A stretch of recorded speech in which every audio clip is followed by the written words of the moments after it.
Wireshark 呢個係一款非常有用嘅開源找包工具，亦即係網絡嗅探器，專門用嚟分析網絡流量同封包。咩係 Wireshark 呢？ Wireshark 係一款開源軟件，專門設計用嚟捕捉同分析網絡數據包。你可以用 Wireshark 監視網絡上所有嘅數據傳輸，包括 HTTP 請求、DNS 查詢、FTP 數據傳輸等。佢能夠將呢啲傳輸嘅數據以清晰易懂嘅形式展示出嚟，幫助我哋識別問題、分析網絡性能，甚至進行安全檢查。Wireshark 支援多個作業系統，例如 Windows、Linux、macOS 等，所以唔論你用邊種操作系統，都可以輕鬆安裝同使用。其實 Wireshark 嘅運作原理非常簡單，佢會監聽你嘅網絡接口，然後捕獲流過網絡嘅所有數據包。喺 Wireshark 裏面，所有網絡傳輸嘅封包會被顯示為一行行嘅信息。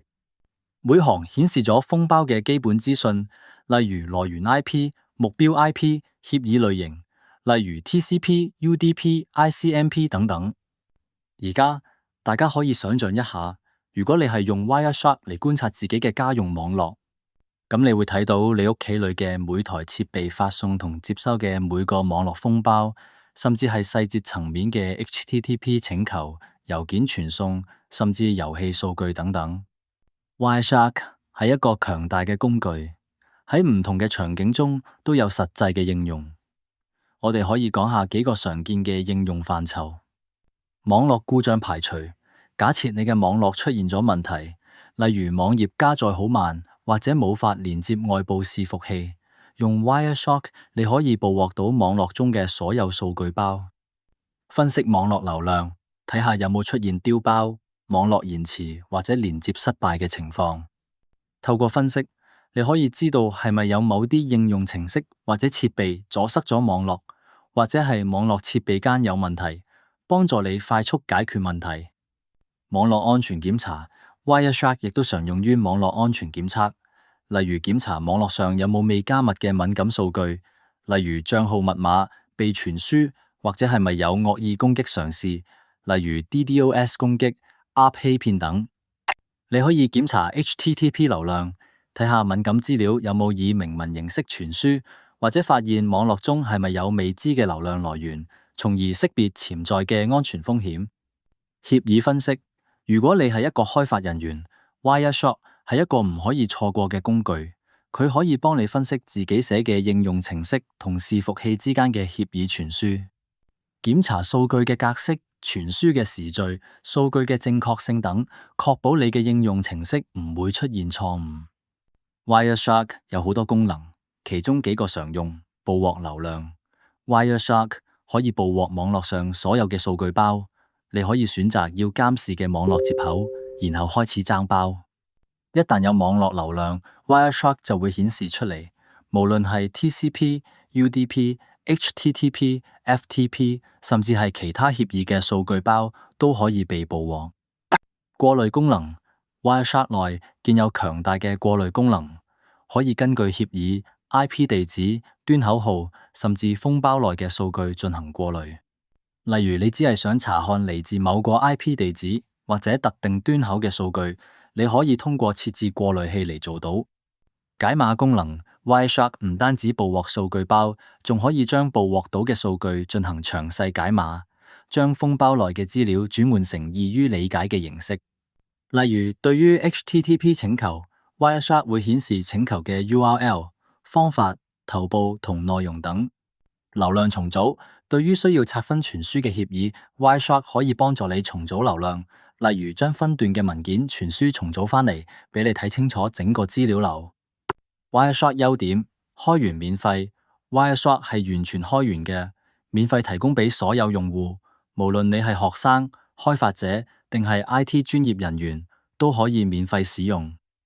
強大功能， Wireshark 具備強大嘅協議分析能力，可以解碼超過1000種不同協議嘅封包，幫助用戶深入理解網絡流量。多平台支持， Wireshark 支援 Windows、Linux 同 macOS， 適應性好，無論你係用邊部電腦都可以使用。Wireshark 局限，需要專業知識。雖然 Wireshark 好強大，但對於初學者嚟講，佢嘅操作可能有啲複雜，需要學習基本嘅網絡協議知識。資源消耗 Wireshark 捕獲大量流量嘅時候，對系統資源，特別係記憶體，會有一定嘅消耗，可能會影響系統效能。總結返，Wireshark 係一款功能強大嘅網絡分析工具，唔單止幫助網絡故障排除，仲係網絡安全分析同協議開發不可或缺嘅工具。無論係網絡工程師、開發者定係學生，學識使用 Wireshark 對了解網絡運作同進行網絡安全檢查都有好大嘅幫助。TCP-Dump 呢個工具喺網絡工程師同安全分析員之間可以話係必備神器，特別係喺 Linux 或其他 Unix 類系統中，TCP-Dump 係進行網絡抓包分析嘅首選工具。首先，我哋要明白 TCP-Dump 到底係乜嘢？TCP-Dump 係一款命令列格式 Command Line 嘅網絡抓包工具，佢可以用嚟截取、顯示同分析網絡封包 packet。簡單嚟講，就係你可以用 TCP-Dump 實時觀察網絡上發生緊嘅數據傳輸，唔似 Wireshark 係圖形界面操作。TCP-Dump 完全喺命令行中運行，但係正因為咁，佢速度快、佔資源少、靈活性高，喺伺服器環境或者遠端診斷嘅時候尤其方便。TCP-Dump 嘅原理非常直接，當你啟動 TCP-Dump 時，佢會喺系統網絡界面上開啟一個監聽模式，即係話所有經過呢個網卡嘅數據包都可以被抽探即捕獲。佢可以顯示每個封包嘅來源 IP、目的地 IP、通訊協議，例如 TCP、UDP、ICMP 等，甚至仲可以顯示封包內部嘅內容。如果你有足夠嘅權限同過濾條件，例如你輸入 TCP-Dump IETH0，就會開始喺網絡接口 ETH0 上摘取封包，實時顯示所有經過呢個網卡嘅網絡流量。CP-Dump 唔只係用嚟睇流量咁簡單，佢嘅功能非常廣泛。我哋可以將佢嘅用途大致分為幾個範疇：網絡故障排查，當你網站唔能夠連線、伺服器出現延遲或者服務中斷時， TCP-Dump可以幫你捕獲封包，分析問題出喺邊度，例如係 DNS 查詢出錯，定係 TCP 3次握手 （Three-way handshake） 冇反應。透過 TCP-Dump，你可以清楚睇到成個通訊過程，從而精準定位問題。網絡安全分析 TCP-Dump 亦係安全人員最常用嘅分析工具之一，佢可以監控異常網絡行為，例如未授權連線、可疑 IP 嘗試登入、資料外泄或明文傳輸密碼、惡意掃描，例如 Nmap 掃描行為。透過 TCP-Dump 抓包，分析封包內嘅細節，就可以即時發現入侵企圖或者攻擊跡象。流量監控與性能測試 TCP-Dump 可以用嚟監控伺服器嘅實際流量，分析網絡中傳輸嘅協議類型、流量方向、頻寬佔用等。例如喺網站伺服器上，你可以分析 HTTP 請求數量、來源地區、反應時間，協助優化服務器效能同網絡配置。TCP-Dump 嘅語法非常靈活，但亦都唔難學。找取所有封包 TCP-Dump IETH0， 意思係喺網絡界面 ETH0 上捕獲所有封包。抓取特定 IP 嘅封包 TCP-Dump Host 192.168.1.10， 只顯示來源或目的地係192.168.1.10嘅封包。捉取特定埠號，例如 HTTP TCP-Dump Port 80，顯示所有使用 TCP 80埠，即 HTTP 嘅封包。將抓到嘅封包儲存落文件 TCP-Dump wcapture.pcap， 將抓到嘅封包傳成 .pcap 文件之後，可以用 Wireshark 打開詳細分析。從檔案中讀取封包 TCP-Dump brcapture.pcap， 用嚟回放或者分析已儲存嘅封包文件。TCP-Dump 之所以喺專業領域咁受歡迎，主要係因為佢有以下幾個優點：輕量快速， TCP dump 唔需要圖形界面，運行速度非常快，適合喺伺服器環境或者資源有限嘅設備使用。靈活強大，通過過濾器語法 filter expression， 你可以精確摘取所需封包，避免不必要嘅干擾。跨平台支援，幾乎所有 Unix 隨意 Linux 系統都內建 TCP dump， 而且亦都支援 macOS， 安裝方便。可與其他工具配合，你可以配合 Wireshark 一齊使用。先用 TCP dump 找包，再喺 Wireshark 入邊進行可視化分析。使用 TCP dump 時嘅注意事項，需要管理員權限 root， 因為找包涉及網絡底層數據，所以一般要用 sudo 或 root 權限執行。數據量可能好大，長時間找包會產生大量數據，建議配合過濾器使用，例如 TCP dump IEF 0 host 192.168.1.5n port 80。保護隱私與合法使用找包可能涉及敏感資料，例如密碼、個人數據，所以使用 TCP dump 時一定要確保有合法授權，千祈唔好用喺非法監聽或者入侵行為上。總結嚟講，TCP dump 係一個功能強大、輕量、可靠嘅命令行找包工具。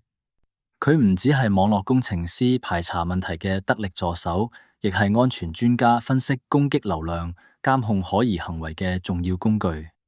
如果 Wireshark 係圖形界面嘅放大鏡，咁 TCP dump 就係命令行世界入邊嘅顯微鏡，精準、直接、專業。Burp Suite 係一款功能強大嘅集成式安全測試平台，專門用於對 Web 應用程式進行滲透測試、漏洞掃描同安全分析。無論係企業嘅安全測試，定係個人對自己網站進行安全檢查， Burp Suite 都係必不可少嘅工具之一。首先， Burp Suite 唔係單一工具，而係一個集成嘅平台，佢包含咗多種工具，用於發現、分析同利用 Web 應用程式嘅漏洞。Burp Suite 主要有兩個版本，免費版 Community Edition 功能比較基本，適合個人或者初學者使用。專業版 Professional Edition 功能更為全面，提供更多高級功能，適合專業安全測試人員。Burp Suite 嘅核心功能包括代理、Proxy、爬蟲、Spider、漏洞掃描、Scanner、暴力破解、Intruder 等。Burp Suite 嘅核心功能有幾個必須要知道：代理 Proxy。Burp Suite 嘅代理功能係用嚟攔截並修改用戶端同伺服器之間嘅 HTTP、HTTPS 請求。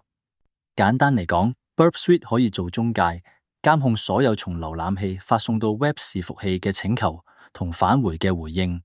你可以實時修改請求數據，進行漏洞測試或者測試應用程式如何應對異常數據。例如，你可以透過代理捕獲用戶登錄信息，修改請求數據，或者測試應用程式嘅驗證機制。爬蟲 Spider Burp Suite 嘅爬蟲功能可以自動化咁探測網站結構，即係話爬蟲會自動走訪網站嘅所有頁面，並摘取網站中可訪問嘅資源、URL、參數等，咁樣就可以迅速咁建立網站嘅完整地圖，為後續嘅漏洞測試提供基礎資料。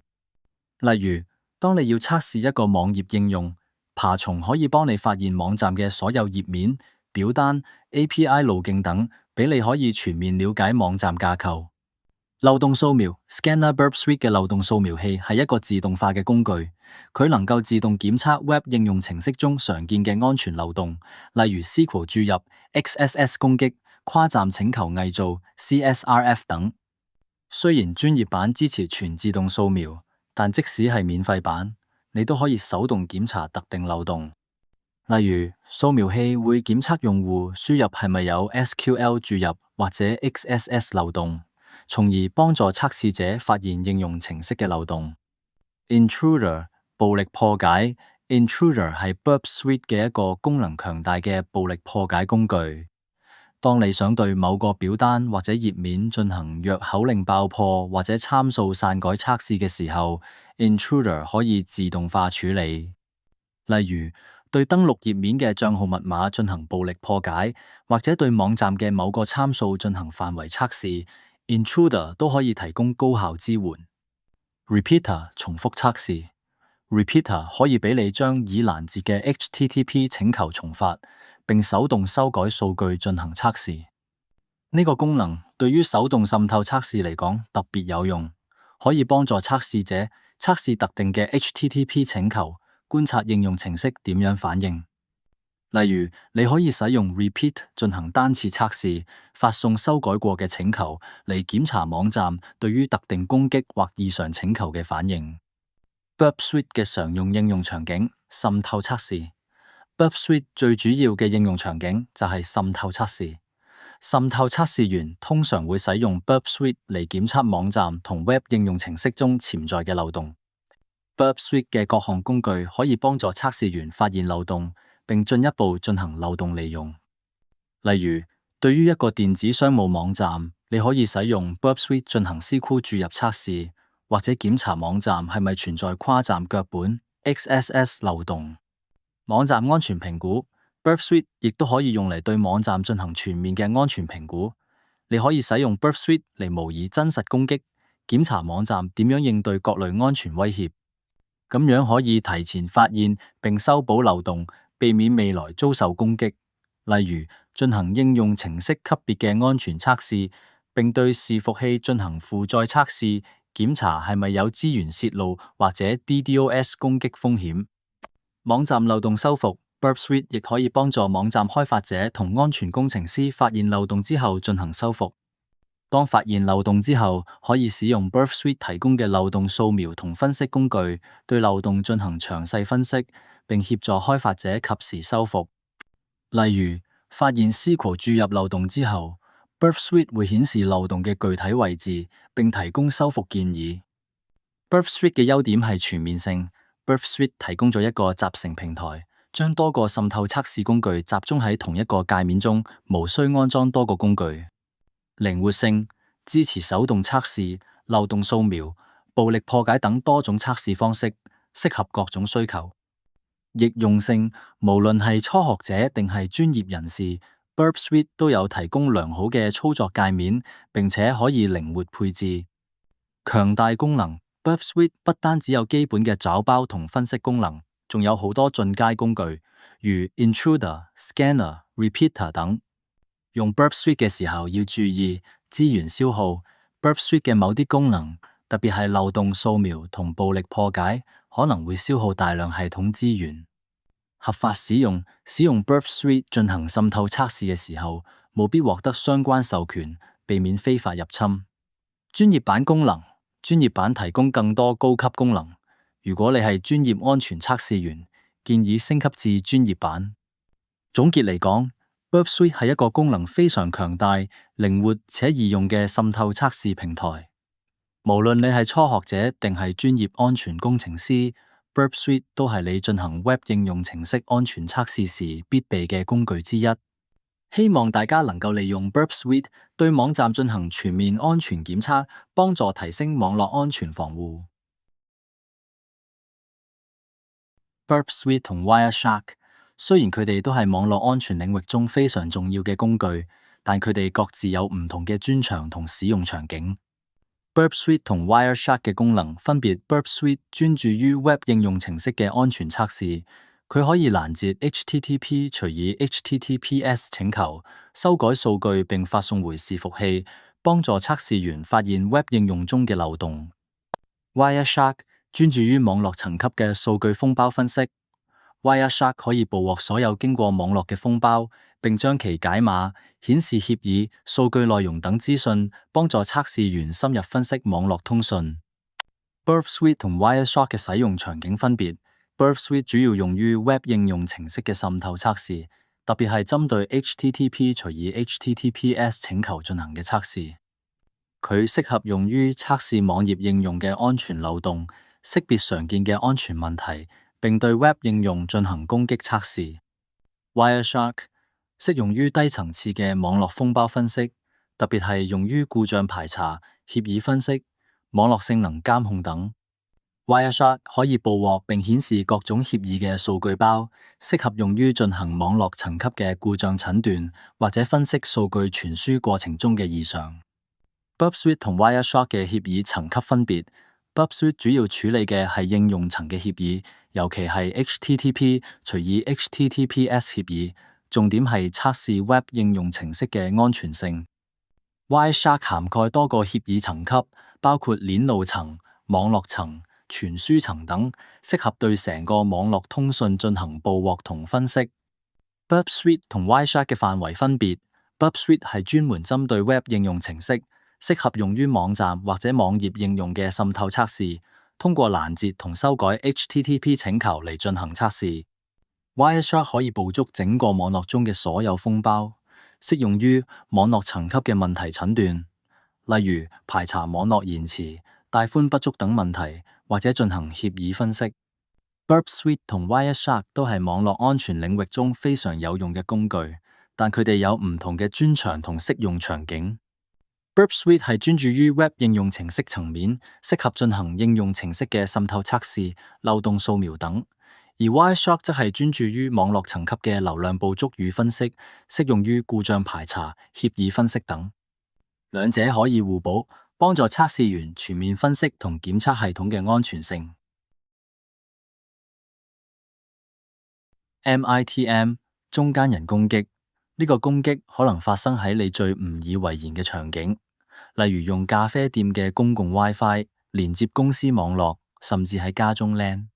佢嘅可怕之處係受害者同伺服器以為係直接通訊，但係實際上中間有人截取、篡改，甚至偽造信息。MITM 即係 Man in the Middle， 直譯就係中間人。攻擊者會設法插入到通訊雙方之間，成為中介者。攻擊者可以監聽、截取通訊內容，可以修改或者限改通訊，可以偽造回應，令雙方誤以為通訊正常。重點係受害者未必察覺，因為表面上睇落係正常連線。以下係幾種常見技術手法：ARP 欺騙 ARP、Spoofing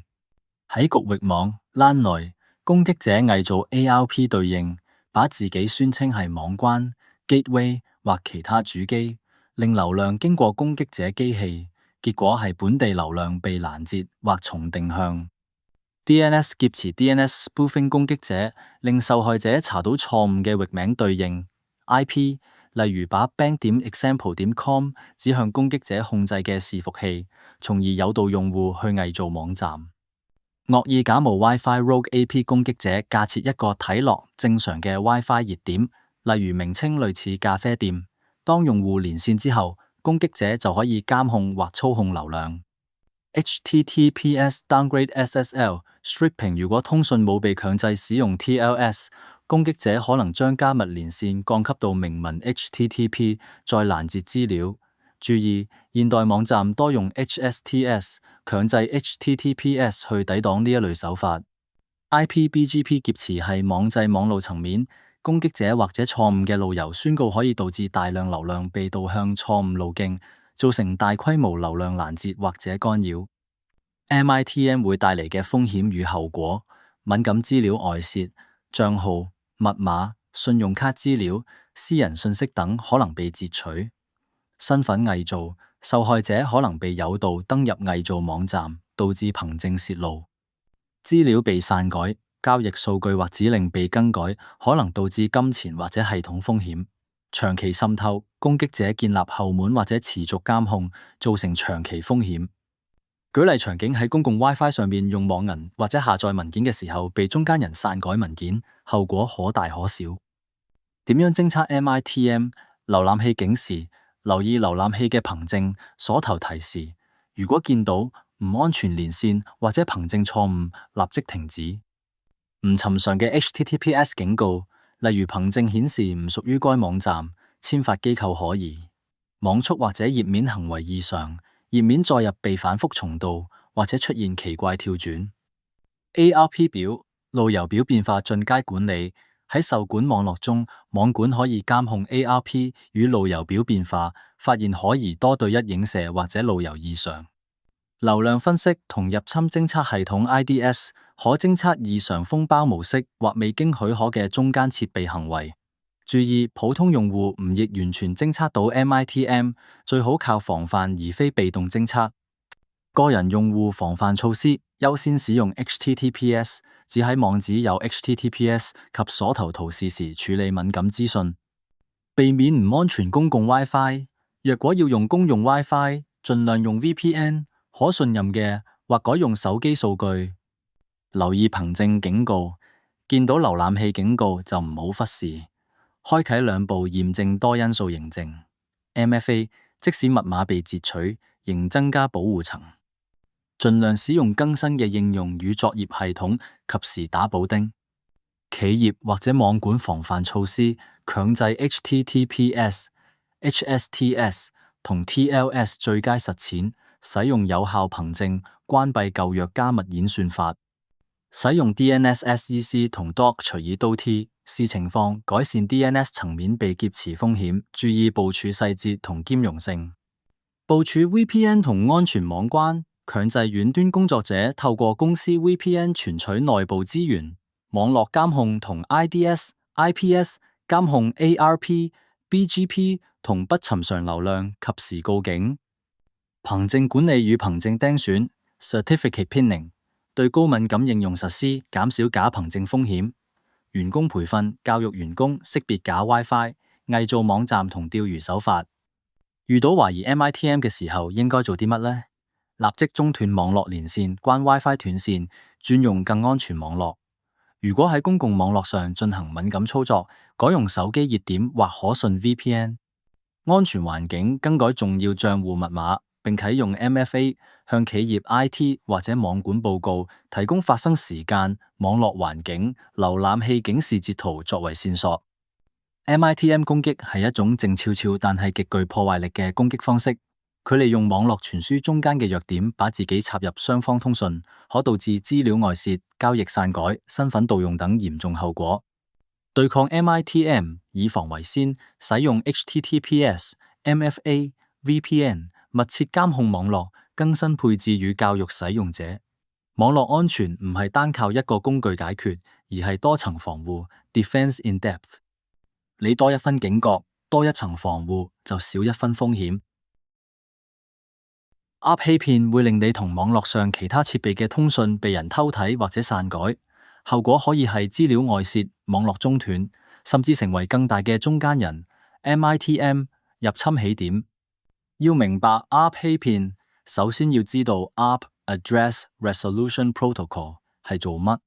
喺本地網絡入面，當一部電腦知道另一部電腦嘅 IP 地址，但唔知道對應嘅 Mac 網卡硬件地址時，佢會發送一個 ARP 查詢，邊個係 192.168.1.5，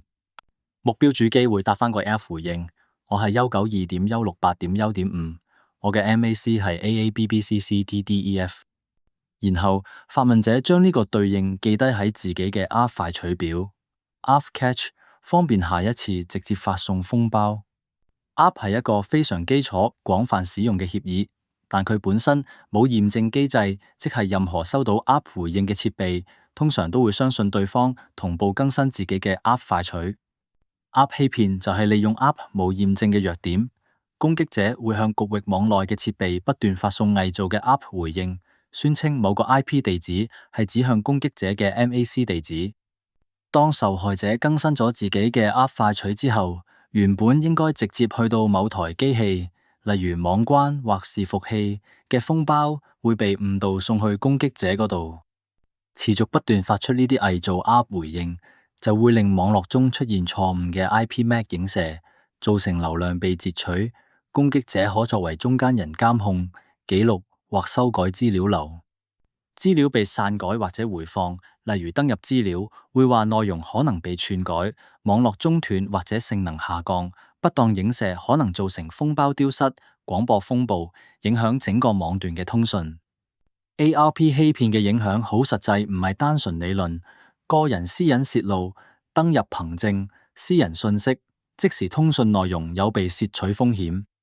財務風險，如果喺未加密嘅情況下操作網銀或者支付，資料可能被攔截。企業資料外泄、內部系統密碼、內部 API 通訊同機密文件都有外泄風險，成為持續滲透嘅踏腳石。攻擊者可能透過取得初步訪問，進一步入侵其他系統或安裝持久化後門。對於一般用家嚟講，有啲簡單嘅異常徵兆可以幫手懷疑 App 欺騙。網絡忽然變慢或者係頻繁斷線，同一 IP 地址對應到不尋常或者係變動嘅 MAC 地址，需要網管或者工程師檢查。瀏覽器或者應用頻繁出現憑證錯誤或者唔正常跳轉，可能係中間人嘗試。網絡上出現大量 App 封包或者廣播，用網管工具或者膠包工具觀察。出現未知設備持續響應 App 查詢。部分進階偵測方法俾網管同安全團隊，包括監控 ARP 表變化，偵測同一 IP 被多次綁定到唔同 Mac， 使用入侵偵測系統 IDS 或網絡行為分析，發掘異常廣播或 ARP 流量，使用交換機嘅安全功能，例如動態 ARP 檢查、Port Security 等嚟限制可疑行為。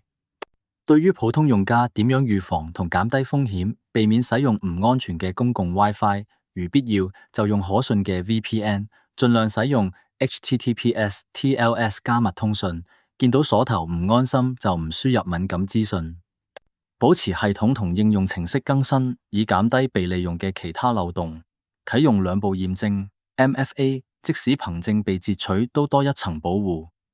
對於企業網管點樣預防同減低風險，喺交換機上啟用安全功能，例如 Port Security、Dynamic App Inspection、動態 App 檢查、IP MAC 綁定等，限制未授權設備模擬其他 MAC。使用 VLAN 分段，減少攻擊範圍，限制廣播域，集中化監控App 表、網絡流量與設備狀態，及早偵測異常。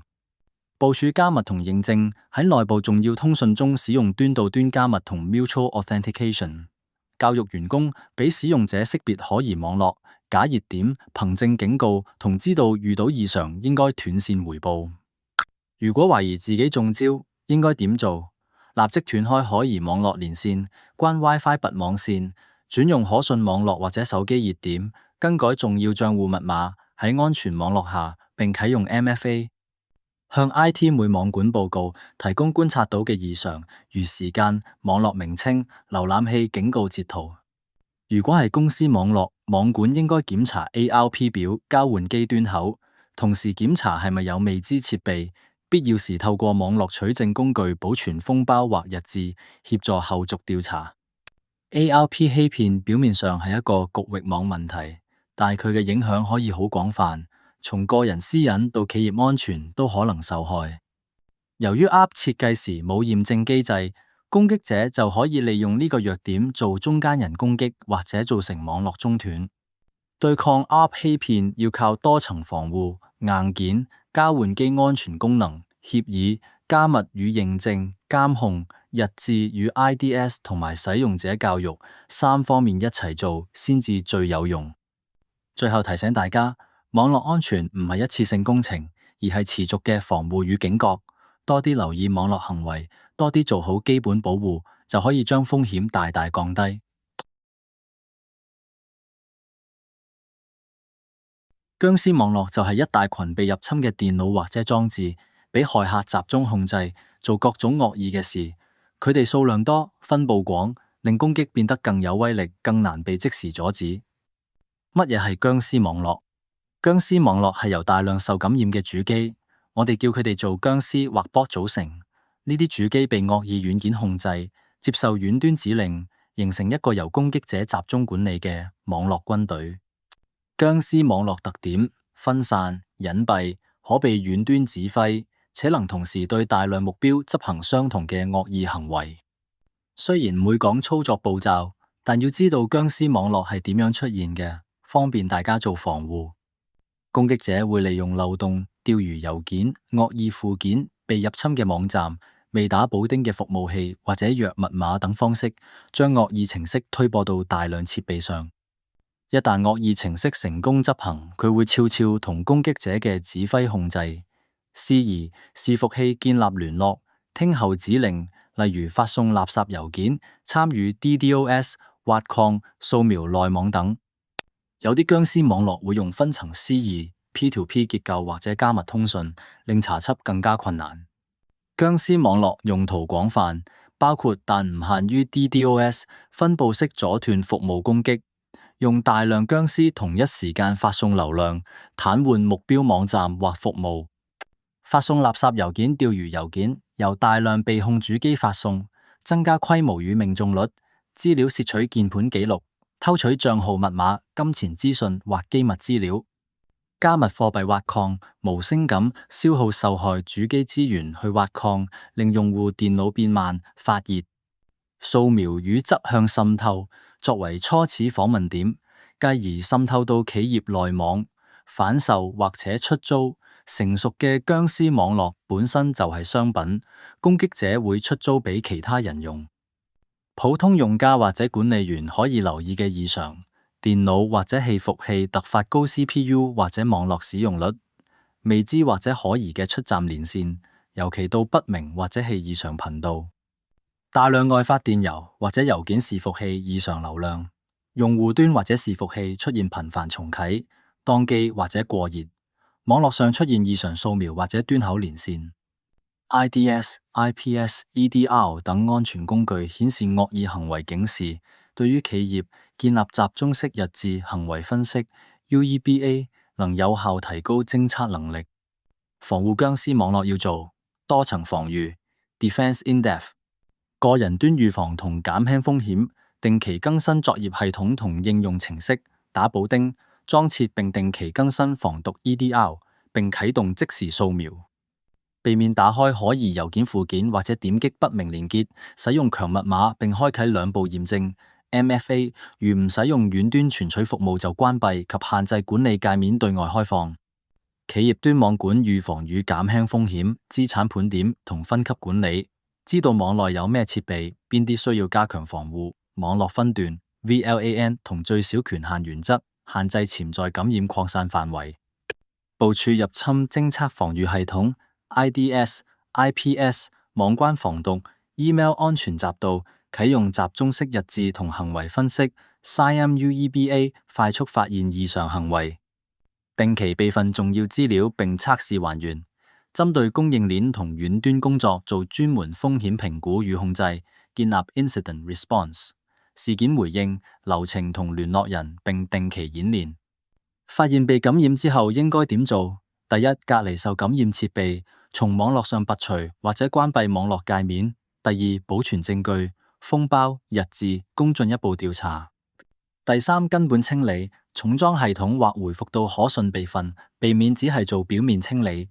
第四，變更相關密碼同憑證，特別係有可能被竊取嘅賬號。第五，通報相關單位、企業內部 IT 安全團隊，或必要時向執法機構通報。建立或者操控僵屍網絡係刑事犯罪，嚴重違法，亦會對個人同社會造成重大傷害。作為資訊工作者或者用家，我哋應該以負責任、合法嘅態度去防護、檢測同回應，並協助提升整體網絡生態安全。DDoS Distributed Denial of Service， 佢嘅目標好直接，令一個服務睇唔到人，做唔到事，即係令目標伺服器或網絡資源癱瘓，正常用戶無法使用。DDoS 係透過大量分散嘅設備，通常係被感染嘅機器，亦即僵屍或 bot， 同時向目標發送海量請求或封包，令目標資源過載，從而造成服務不可用。核心概念唔係一部機，而係成隊機器一齊出手，量多就可以壓垮系統。DDoS 常見類型高層次概念，體量型 volumetric，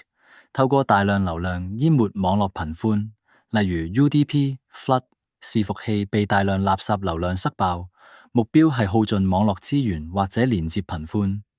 協議型 protocol state exhaustion， 利用協議設計消耗伺服器或者中介設備狀態資源，例如 SYN flood 類型，消耗 TCP 連線資源，或針對防火牆會負載均衡器嘅資源耗盡。應用層型 application layer， 直接針對應用程式，例如 HTTP 發送看似合法但大量嘅請求，令伺服器 CPU、資料庫或者應用程式吞吐量耗盡，較難用傳統流量過濾辨識。DNS request fraud。DNS 解釋請求攻擊概念，攻擊者向 DNS 伺服器，可係快取伺服器或者授權伺服器，發送大量並且往往唔存在嘅域名解釋請求，令到解釋服務器忙於處理請求並且消耗資源，最終無法回應合法使用者嘅查詢。影響 DNS 係整個互聯網嘅電話簿，一旦 DNS 服務被癱瘓，用戶就無法解釋域名、網站、郵件、API 等服務都會受到廣泛影響。DDoS 實際風險與後果：服務中斷，網站、API、電子郵件系統或公司內部服務都可能下線，直接影響業務營運。經濟損失、停服時間、交易失敗、品牌信任下降都會造成直接或間接經濟損害。資安成本上升，需要投入額外防護、流量清洗或者向第三方安全供應商求助。連帶效應 DNS 被攻擊可以引發大量下游服務不可用，影響範圍更廣。點樣偵測 DDoS？ 突然網路流量激增，尤其係來自大量不同 IP 或者奇怪地理位置。伺服器 CPU 記憶體網絡界面使用率急升，但係應用層回應變慢或者超時。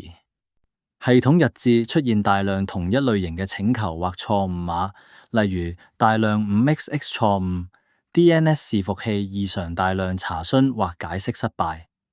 來自特定端口或協議嘅不尋常封包模式要有效偵測，企業應該結合流量監控 SIEM、NTA、Network Traffic Analysis 同 IDS、IPS。主動防護與緩解措施防護要以分層 Defense in depth 為原則，結合邊界、傳輸層與應用層嘅防禦。流量監控同告警，建立基線，當流量超出正常範圍即時告警。頻寬冗餘同容量規劃，有足夠頻寬以及彈性雲資源，短期內吸收部分流量衝擊。關鍵服務冗餘，多個資料中心、多個 DNS 伺服器與跨區域部署。